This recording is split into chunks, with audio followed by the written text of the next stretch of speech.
que é especialista em alergologia e imunologia pela ASBAI. Boa tarde, doutora. Boa tarde, Luísa. Sempre um prazer poder contribuir com a nossa Unimed Metropolitana do Agreste, que vem sempre inovando, né, e trazendo informações, né, para toda a comunidade, não ficando apenas para a classe médica, mas sim para toda a comunidade, que é esse um papel também de uma cooperativa médica. Com certeza. A gente teve algumas perguntas, doutora, através do Instagram e do Facebook, que os seguidores fizeram. A gente selecionou algumas para a gente fazer as perguntas à senhora. Vamos lá. A primeira pergunta é: qual a diferença entre alergia e intolerância alimentar? Muito bem. Alergia alimentar e intolerância alimentar são reações adversas, né? Tudo isso, a alergia ou a intolerância, a gente chama de reações adversas. E qual a diferença entre a alergia e a intolerância alimentares? A alergia alimentar, ela tem o papel do sistema de defesa, do sistema imunológico, tá? Então, ela tem participação do sistema imunológico. Já a intolerância alimentar não está envolvido o nosso sistema imunológico. Essa é a diferença básica e mais fácil de entender. A alergia alimentar, que tem como mecanismo nosso sistema de defesa, nosso sistema imunológico, ela tem duas formas. Você pode ter uma que a gente chama de IgE mediada, que é aquela que você tem os sintomas até as 2 primeiras horas, e a não IgE mediada, mas também é imunológica. Essa você não vai ter os sintomas e sinais já nas primeiras 2 horas, mas pode levar dias, horas, meses para poder surgir. Já a intolerância não tem envolvimento do sistema imunológico, e sim é mais uma deficiência enzimática. Posso citar, talvez fique mais fácil para entender, a intolerância à lactose, que é conhecida por muita gente. O que acontece? Você tem uma deficiência na enzima da lactase, que ela vai, digamos, degradar a lactose, que é o açúcar do leite. Então, com essa deficiência dessa enzima, você passa a não tolerar os alimentos. Mas os sintomas clínicos, né, os sinais clínicos são diferentes em alguns momentos, na maioria dos momentos. A alergia é através do sistema imunológico e a intolerância não está relacionada com o sistema imunológico. A próxima pergunta: quais sinais e sintomas que podem surgir decorrente da alergia alimentar? Pois bem, vamos ver. Como eu citei aqui, a alergia alimentar, ela pode ser não IgE mediada e IgE mediada. E é através do sistema imunológico. Quando a gente tem uma alergia alimentar IgE mediada, você tem sinais especialmente de pele. Você vai ter urticária, que são aquelas manchas vermelhas que coçam e geralmente surgem também até as 2 primeiras horas da ingestão do alimento. Você vai ter coceira, que a gente chama de prurido, junto com essas manchas vermelhas. Você pode ter também um inchaço nos lábios, nas pálpebras ou no seu próprio corpo. Você pode também ter sintomas respiratórios, como por exemplo um broncoespasmo, que é uma dificuldade respiratória. Você pode corizar também naquele momento. Pode, além do sistema respiratório, o seu sistema gastrointestinal também ele pode ser ativado através de vômitos, diarreia, náuseas, tá? E a gente tem que ficar em alerta para a junção desses sintomas, tá? Você pode ter sintomas únicos, mas você pode ter sintomas associados. E quando você tem, por exemplo, uma urticária e um broncoespasmo, né, uma dificuldade respiratória, você pode estar diante de um quadro mais grave de uma reação, que é a anafilaxia. Então tem que ter muita atenção para isso. Mas os sinais e sintomas mais característicos são esses que eu citei: placas no corpo, edema, às vezes um quadro de diarreia, você pode ter vômito, dor abdominal tipo cólica, tá certo? E além disso, você pode também ter uma hipotensão, tá? Então, esse já é um quadro mais grave. Já os sinais e sintomas da não IgE mediada, aquela que os sintomas não surgem nas primeiras 2 horas e sim após dias, elas são mais ligadas ao sistema gastrointestinal, onde você tem sangue nas fezes, bastante assaduras no caso de algumas crianças, dor abdominal recorrente, tá? Tipo cólicas e diarreia ou constipação. Então, esses sintomas são os mais frequentes encontrados na alergia alimentar. A outra pergunta é: quando como camarão, fico com placas vermelhas pelo corpo e só de sentir o cheiro meus olhos ficam inchados. Trata-se de uma alergia alimentar? Provavelmente sim, é uma alergia alimentar. E uma alergia alimentar grave, porque se você, né, a pessoa que fez a pergunta, apresenta sintomas de urticária, né, de manchas no corpo vermelha, até ao inalar, né, o alérgeno às proteínas do camarão, então isso é sinal de que a alergia é mais grave do que só se comer, tá? Mas provavelmente sim, é uma alergia IgE mediada, né, porque ele apresenta imediatamente, e nós sabemos da importância da alergia ao camarão, crustáceos, frutos do mar em geral, que geralmente elas são um pouco mais agressivas e dificilmente o paciente consegue se livrar dessa alergia, tá? Então é uma alergia sim, e é importante que procure um profissional, porque se o paciente tem os sintomas até ao inalar, né, a proteína, ele precisa ser medicado e ser orientado, talvez até a necessidade de uso de uma adrenalina injetável, porque ele corre o risco de uma reação mais grave, uma anafilaxia, provavelmente. Meu filho tem 12 anos e há 2 anos descobriu que tem alergia a corantes e conservantes. Ele ficou 1 ano sem comer nada que contém os mesmos. E mesmo assim, continua com alergia. Existe algum tratamento?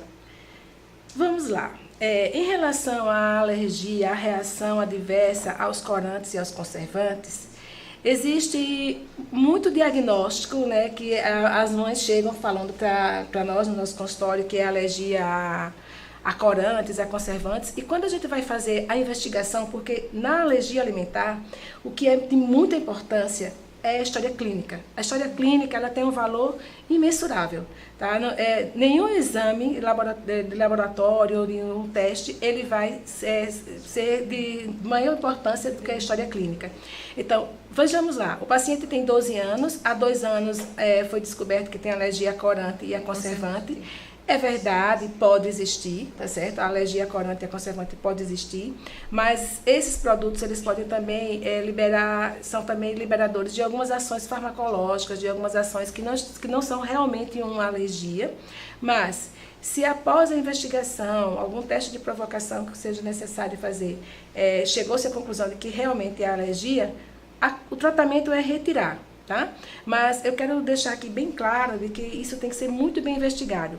Veja só, tem estudos aí que mostram que 10% das queixas de alergia alimentar nos consultórios é de possível alergia a corantes. Quando nós vamos para a investigação, para a história clínica, busca o recordatório alimentar da mãe, faz um diário alimentar, tá? Porque você sabe, corantes e conservantes são aditivos alimentares e hoje são aditivos e hoje tem em tudo, inclusive nos remédios, né, nos cosméticos e tal.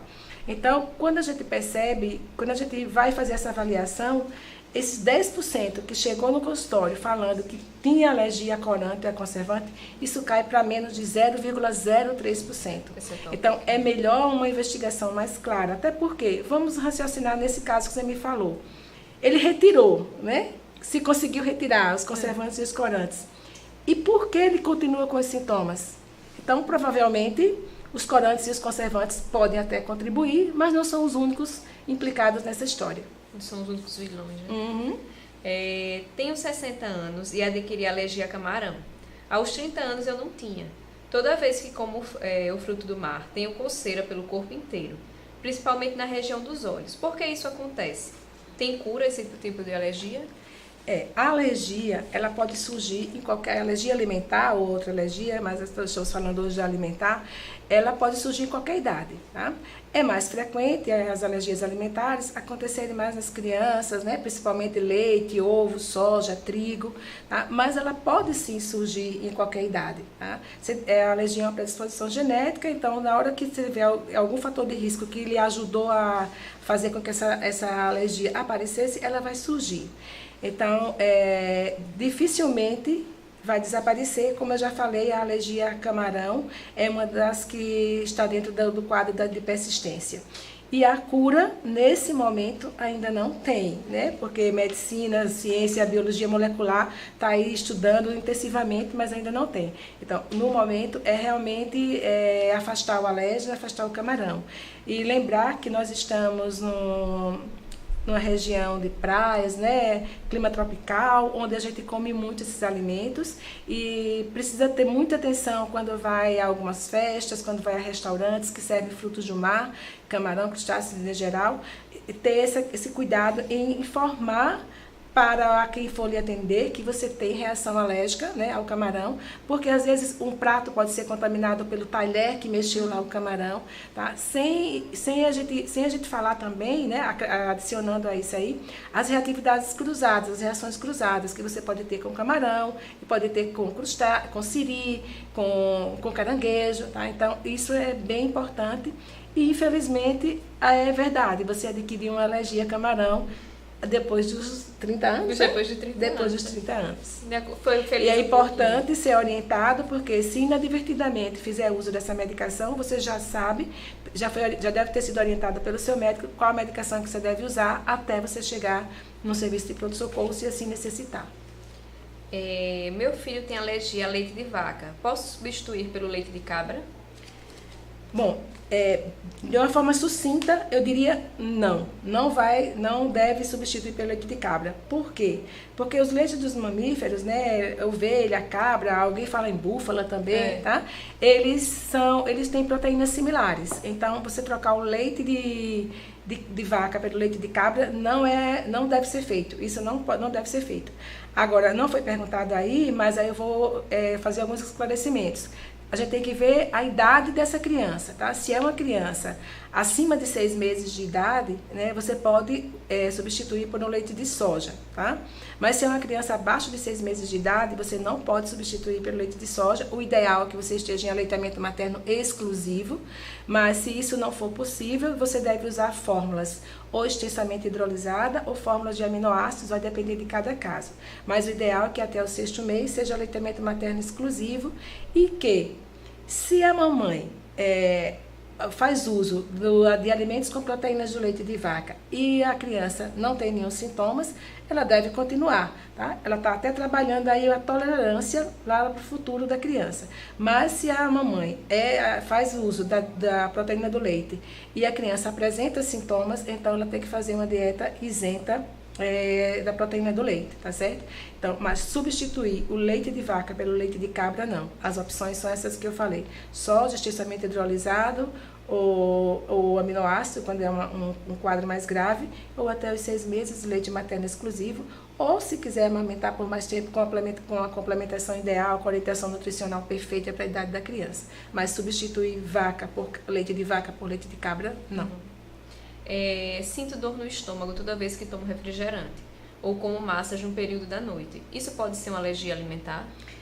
Não, isso provavelmente não é uma alergia alimentar, porque aí você teria esses sintomas em outros horários, né?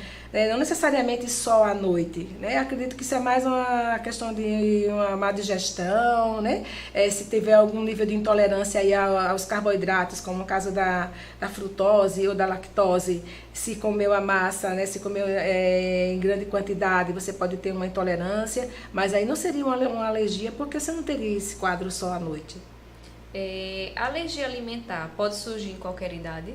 Sim, como já falei, né, anteriormente, pode surgir em qualquer idade, é mais frequente iniciar na criança. Os alimentos mais frequentes, leite, trigo, soja, ovo. Atualmente para nós estamos tendo no Brasil o amendoim, que não é tão frequente como nos Estados Unidos, mas já tem um lugar, tá? Já tem um espaço importante aí nas alergias no Brasil.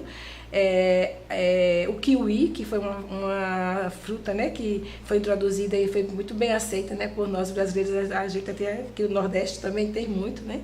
Então já tem um espaço importante, até porque o kiwi ele faz algumas reações cruzadas, as proteínas deles com látex, a gente tem que ter atenção. E um outro alimento que é muito importante para nós, especialmente nós aqui do Nordeste, e que vem surgindo, né, com uma certa importância, é a nossa macaxeira, ou a mandioca, tá? A gente tem encontrado pacientes com reações à mandioca. Doutora, inhame também não? Inhame é mais difícil. Eu não tenho tido relato em relação a isso, mas a mandioca sim, e inclusive a mandioca, assim como o kiwi, é um alimento que a gente deve pesquisar também a alergia ao látex, por ter também proteínas similares. Existe algum fator de risco para alergia alimentar, alguma causa? E se tem cura? Bem, a alergia, ela depende, você tem uma predisposição genética, certo? Junto à predisposição genética, você tem que ter os fatores de riscos, que são os comportamentais, os culturais, tá? Então, vou tentar falar de uma forma mais para ficar bem entendido.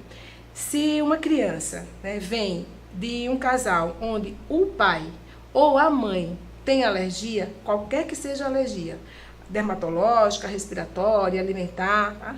Esse bebê, essa criança, se só for um dos pais, ele tem 40% de chance de desenvolver alergia alimentar ou outra alergia, tá? Ou, né, várias. Se o pai e a mãe são portadores de alergia, a chance dessa criança ter alergia é de 80%, tá? Então, a gente já viu aí que tem a predisposição genética, isso já está muito bem estudado. Mas a gente também tem um ambiente em que você está inserido, certo?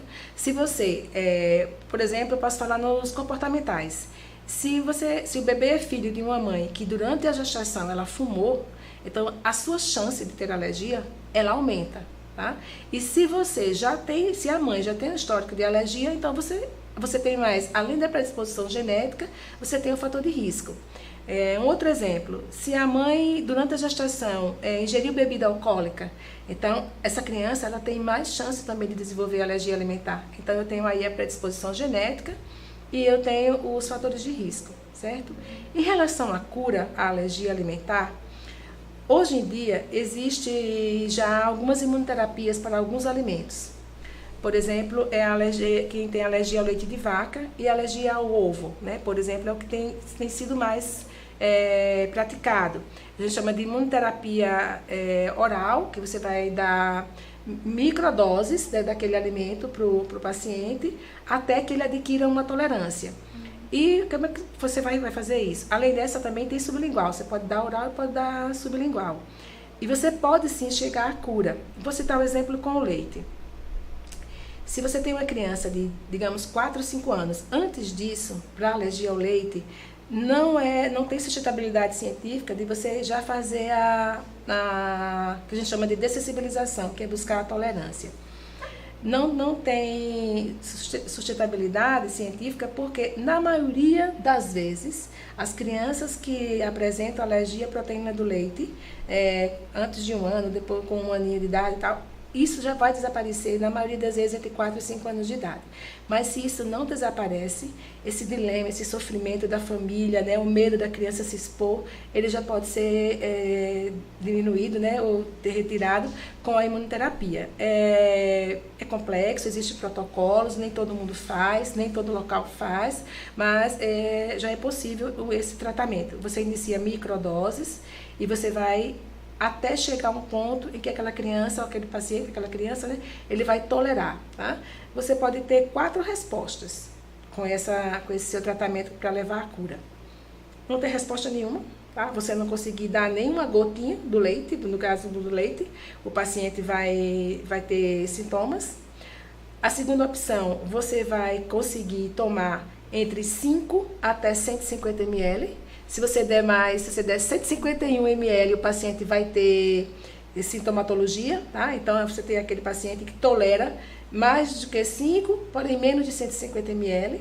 Você tem uma terceira resposta, que o paciente toma 150 ml, tá? Mas você tem que dar todos os dias. Se você deixar de dar, você perdeu aquela proteção. E tem a quarta resposta, que eu entendo como uma cura. Você pode tomar mais de 150 ml, e você não tem problema nenhum, e mesmo que você tome dias alternados ou passe alguns períodos sem tomar, você não vai voltar a ter a alergia. Hoje em dia isso se faz com ovo e com leite, e a gente considera cura, né? E cada dia mais se estuda para se chegar nos outros alimentos. Para as alergias mais persistentes, camarão, crustáceos, frutos do mar, tem muitos estudos, mas ainda não tenho visto, né, sido feito, tá? Tenho um filho com diagnóstico médico de alergia alimentar e estou grávida novamente. Existe alguma forma de prevenir que meu segundo filho também apresente alergia? Que bom, né, que tem essa pergunta. Existem muitos estudos, muitos, mas assim, o que se sabe ainda, né, o que continua sendo verdade é que a maior proteção é o aleitamento materno exclusivo até o 6º mês de vida. tá? Tem muitos estudos para você utilizar vitamina D, para você usar probióticos, para usar prebióticos, tá? Existem muitos estudos, mas não tem nada com uma confirmação em que a gente possa prescrever. O Consenso Brasileiro de Alergia Alimentar saiu recentemente e ele é bem claro quando diz, né, não existe assim uma dieta, você vai comer mais peixe, você vai retirar a carne, tá? Você vai comer mais legumes, né? Porque existe muito folclore, né, também, às vezes em cima de uma dieta, né? Mas ainda não tem, mesmo a sua alimentação tem que ser adequada para aquela sua fase de gestação, nutricionalmente correta, tá? Alimentação saudável, e para o bebê seria mesmo a alimentação com leite materno exclusivo até o 6º mês. Tem se estudado muito, tá? Todo congresso que a gente vai, nós vamos para o congresso agora sábado e vai ser também tema de discussão, mas até o momento, cada congresso tem uma coisa, né? Um peixe, esse tipo de peixe, esse tipo de alimento, de frutas, essa vitamina, né? O probiótico, o prebiótico, tal, mas não, o concreto é que você deve fazer uma alimentação saudável e corretamente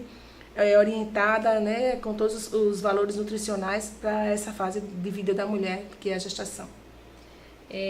Quando consuma a cevada ou álcool, fico com placas vermelhas e grosseiras pelo corpo. Isso é uma alergia alimentar?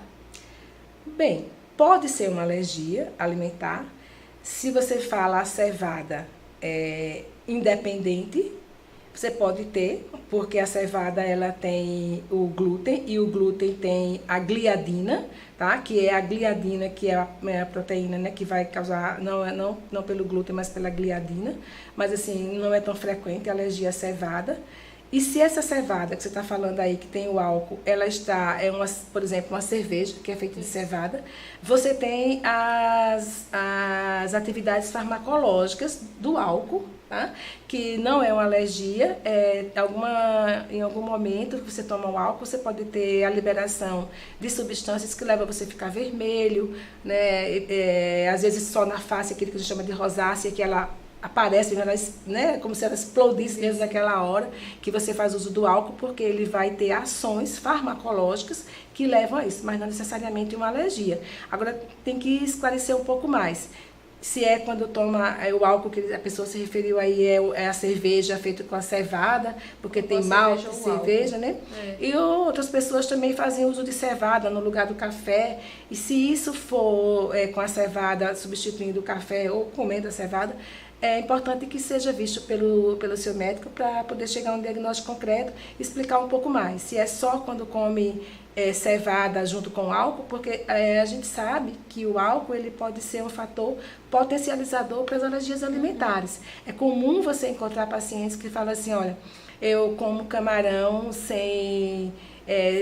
tomando suco e eu não tenho nada. Quando eu tomo junto com a cervejinha um uísque, eu tenho, sim, porque o álcool ele vai potencializar, tá? Por mecanismos, né, farmacológicos, ele vai levar a facilitação dessa alergia, tá? Então, essa pergunta, talvez eu fique um pouco devendo alguma coisa, porque tem pouca informação. Se é o álcool, a cerveja, né, o álcool, ou se é a cevada separada. Mas se é a cevada separada, é preciso sentar e conversar e ver quais são os sintomas, se são imediatos, se são todas as vezes que usa. E aí é possível fazer um teste de provocação, é possível fazer o que a gente chama de prick test, que é pegar o próprio alimento e fazer um teste no paciente com aquele próprio alimento, e depois fazer um teste de provocação. E o álcool separadamente, investigar se só esse fato de ficar vermelho, que pode ser pela liberação de substâncias farmacológicas que levam a isso. Tá? Tem algumas pessoas até que referem ao vinho, né, doutora? Sim, isso é. O vinho, ele tem, além dos sulfitos, né, ele tem outras substâncias que estão lá na casquinha da uva, né, que pode liberar, ele tem muito relacionado com liberação de substâncias com alterações que levam a essas alterações de vasodilatação, tá? Que é mais um mecanismo fisiopatológico feito pelo álcool e pelas substâncias de lá do vinho. Tá? Existe algumas alergias ao produto do vinho, sim, mas o que a gente vê mais é questão de enxaqueca, não é isso que as pessoas referem, que também ficam vermelhos. Pode ser só por liberação, por mecanismo farmacológico também, tá? Dessas substâncias que estão dentro do vinho. Existem várias substâncias que podem causar isso. Tem alguns peixes, por exemplo, que se eles estiverem contaminados com algumas bactérias, elas transformam uma substância, a histamina, em precursores, que aumenta a possibilidade de apresentar sintomas que mimetizam uma alergia, tá? Mas que não especificamente seja alergia àquele peixe, mas sim aquilo que estava dentro do peixe que levou à liberação dessas substâncias. A intolerância à lactose ou à proteína do leite tem cura? Foi parecido com algumas que a gente já respondi algumas vezes, mas é o seguinte, a intolerância à lactose, você pode já nascer com ela, certo? Ela pode ser genética, não só a lactose, mas pode ser a outro carboidrato, pode ser uma frutose, alguma coisa dessa natureza. E ela pode aparecer assim como a alergia também, né? Você já pode nascer com a alergia, assim como também você pode ter aquela intolerância que surge, a intolerância à lactose, que vai surgir no decorrer da sua vida. A intolerância à lactose não é uma alergia, é uma reação adversa ao alimento, mas não é uma alergia. Você pode, por exemplo, o que é mais frequente a gente vê, Luísa, você tem um quadro de gastroenterite, certo? E aí você tem lesões do tecido intestinal, gástrico-intestinal, e aí o seu organismo você vai ter uma redução na produção da lactase também, e você vai passar um tempo tendo uma intolerância à lactose, mas que isso vai aos poucos desaparecendo, tá? Com a recuperação das lesões intestinais e tal, você vai recuperando e depois você deixa de ter. Alguns medicamentos também levam a ter alterações de pH, alterações estruturais do tecido do intestino, gastrointestinal no geral, e você começar a ter uma intolerância à lactose. Isso depois desaparecer, ou não, ou ficar para sempre. Assim mesmo como a alergia alimentar, né? Você pode não ter e adquirir e depois desaparecer, como é o caso, como já falei aqui, o caso do ovo, leite nas crianças principalmente, mas uma vez você adquirindo essas alergias já na fase adulta, já é mais difícil. Geralmente ela é persistente. Né? Vamos para a última pergunta, que a pessoa que tem alergia, qualquer outro tipo de alergia, tem a predisposição para ter alguma alergia alimentar? Sim, é aquilo que a gente falou, né? Se você tem uma predisposição, se você já tem uma alergia, você tem, não necessariamente, se você tem asma, você tem chance de ter alergia alimentar um pouco mais do que a pessoa que não tem, certo? Mas você, no seu contexto, você tem sim mais chance de ter outras alergias. A senhora gostaria de acrescentar mais alguma coisa na questão das alergias alimentares? Tá, eu vou falar de uma coisa que é muito importante e que tem que ficar, que a gente tem que falar em todas as vezes que fala de alergia alimentar. É o hábito que as pessoas precisam ter para ler os rótulos, certo? Tanto os pais das crianças, né, quanto as próprias pessoas que são alérgicas. É muito importante ler o rótulo, certo? Hoje foi uma batalha da Sociedade Brasileira de Alergia e Imunologia e hoje tem um rótulo, né? Tem no rótulo as substâncias que contém naquele alimento, mas elas não são tão claras, tá? Você imagine que às vezes você tem lá, o alimento tem leite e tem lá dizendo que tem lactoalbumina, né? Como é que você vai saber que aquilo ali é leite, né? Então, caseína, por exemplo, como é que você vai saber? Tem até, às vezes, soro whey, né? Então, você precisa ler o rótulo e começar a se perguntar sobre aquelas coisas que você não tem certeza do que é. Ou entre em contato com o seu médico, ou entre em contato direto com o saque daquele alimento. Tá? Isso é muito importante, essa leitura dos rótulos, para que você não coma nada inadvertidamente. Às vezes, a gente encontra alimentos que tem assim, ele não diz que tem, mas esqueci agora o nomezinho que eles colocam. Resquício não que tem o glúten, ou que tem o leite, né? Como traços. Você tem traços de leite ou traços de glúten, né? Esse daí. Então, o que é isso? Não necessariamente você tem aquele alimento, essa substância, o alérgeno, né, naquele alimento. Mas aquele alimento foi fabricado, né, lá na indústria, nas máquinas, tá, no mesmo local onde substâncias que continham leite, ou que no caso o glúten, tá? Então ele tem o risco de ter ali traços, né, pouca quantidade mais de ter, e a depender do seu nível de alergia, você pode ter uma reação.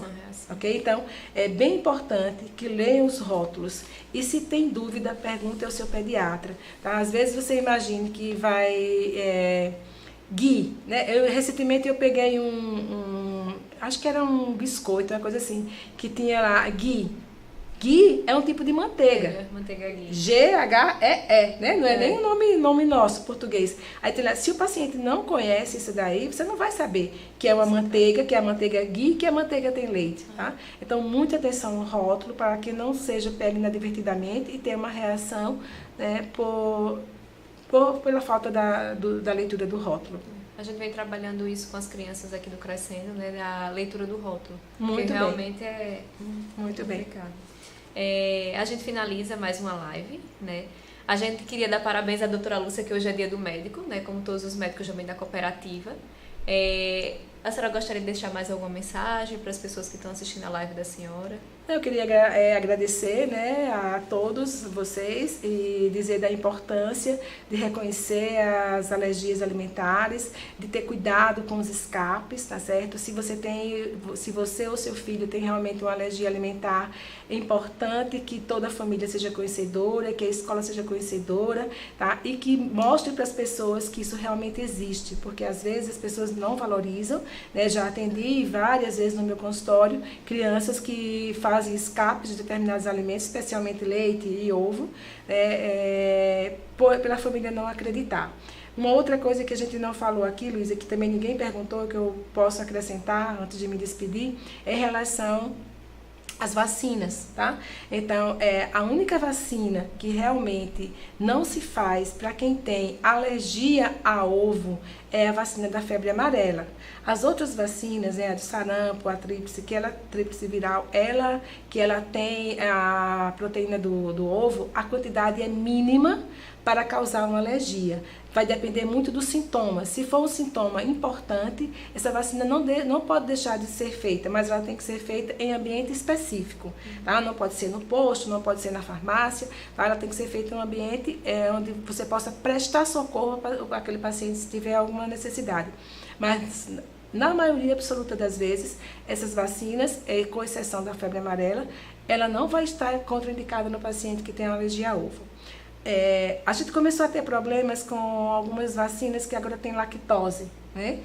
A tetra, viral, a gente teve um tempo aí, o Brasil importou uma vacina que vem da Índia, que também tem lactose e que causou alguns problemas nas crianças. Agora com a questão do sarampo, né, que essa vacina faz parte, tem o sarampo, causou também algum problema, mas é importante que seja conhecido e seja orientado para que o pediatra, que o alergologista, ele vai saber onde encaminhar e quando encaminhar esse paciente para a vacina.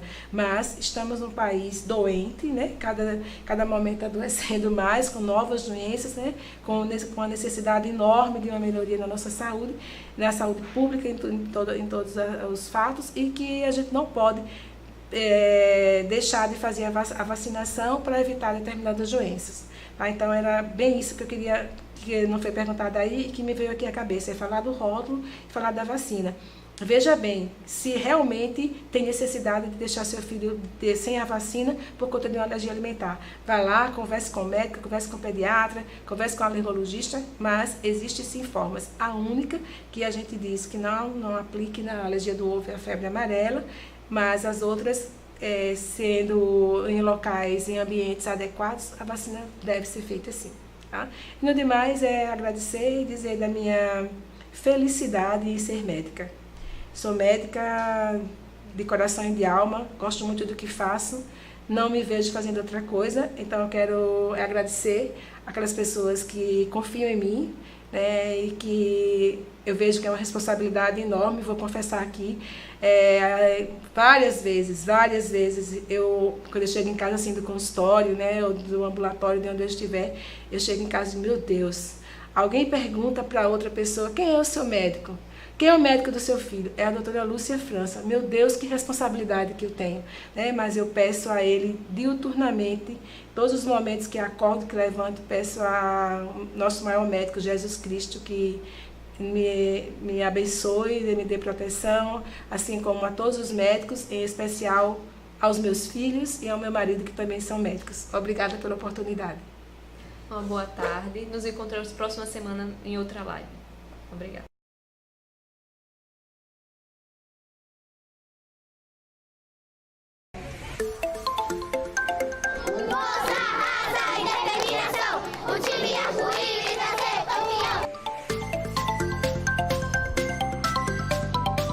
É com alegria que a Unimed Metropolitana do Agreste recebe crianças na faixa etária de 6 a 11 anos com o tema Menos Tecnologia e Mais Movimento.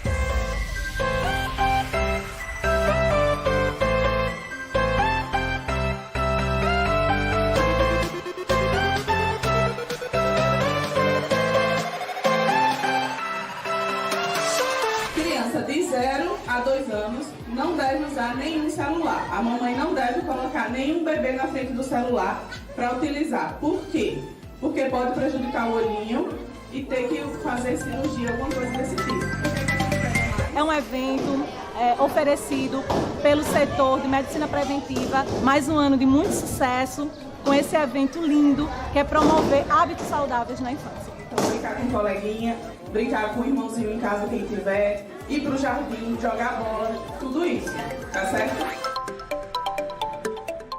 Eu estou aqui hoje com 2 sobrinhas participando desse evento. Eu achei muito importante, principalmente por tirar o foco do celular, do tablet e trazer a criança realmente para brincar como criança. E esse espaço que se criou de interação entre as crianças, muitas delas nem se conhecem e acabam interagindo e brincando realmente de verdade. Então a gente precisa fortalecer momentos como este para realmente trazer a criança para o espaço dela.